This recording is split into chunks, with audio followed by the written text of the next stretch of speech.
చెపాక్ స్టేడియంలో సిఎస్కే గర్జించబోతుందా లేక Punjab Kings shock ఇవ్వబోతుందా? రేపటి మ్యాచ్లో రుతురాజ్ గైక్వాడ్ సెంచరీ కొడతాడని ఎంతమంది అనుకుంటున్నారు? కొడతాడు అనుకునే వాళ్ళు కింద కామెంట్లో మీ అభిప్రాయాన్ని తెలియచేయండి. ఇలాంటి లేటెస్ట్ ఐపీఎల్ అప్డేట్స్ కోసం ఇప్పుడే మన ఆర్ఎల్జీ క్రికెట్ని సబ్స్క్రైబ్ చేసుకోండి.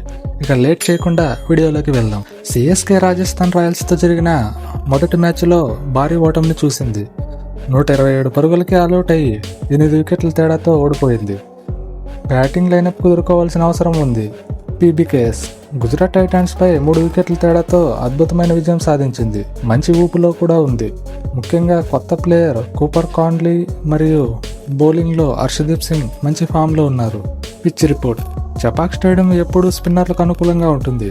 ముందుగా టాస్ గెలిచిన జట్టు బ్యాటింగ్ ఎంచుకునే అవకాశమే ఎక్కువ.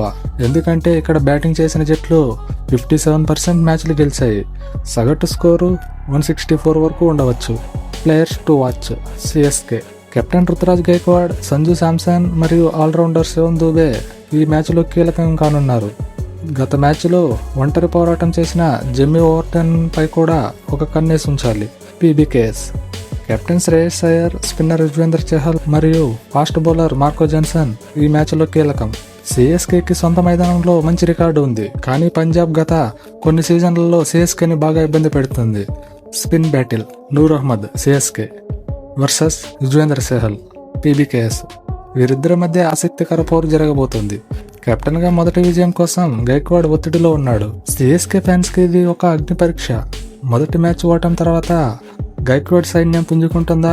సో ఫ్రెండ్స్, ఇది నా అనాలిసిస్. మరి రేపటి మ్యాచ్లో ప్లేయర్ ఆఫ్ ది మ్యాచ్ ఎవరు అవుతారని మీరు అనుకుంటున్నారు? రుతురాజ్ గైక్వాడా లేక శ్రేయస్ అయ్యరా? కింద కామెంట్ చేయండి. ప్రతి కామెంట్కి నేను రిప్లై ఇస్తాను. ఇలాంటి మరిన్ని ఇంట్రెస్టింగ్ క్రికెట్ అనాలిసిస్ వీడియోల కోసం మన ఆర్ఎల్జీ క్రికెట్ని సబ్స్క్రైబ్ చేయడం మాత్రం మర్చిపోకండి. Thank you for watching. జై హింద్.